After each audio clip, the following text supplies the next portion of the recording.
Оформить паспорт и записаться к врачу в один клик – все это можно сделать, не выходя из Национальной библиотеки Якутска.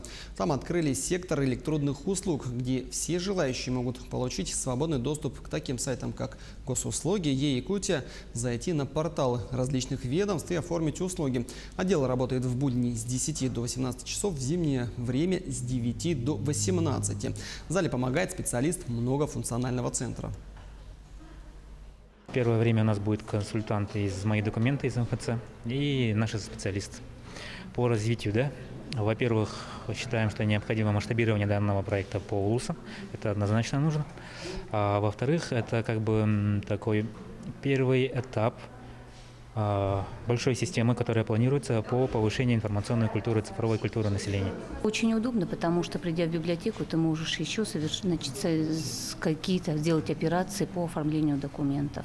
И в том числе прийти в библиотеку и почитать любимую книгу. Не знаю, может быть, здесь не такая будет очередь, как в МФЦ, потому что там, мне сказали, можно ждать очереди, может быть.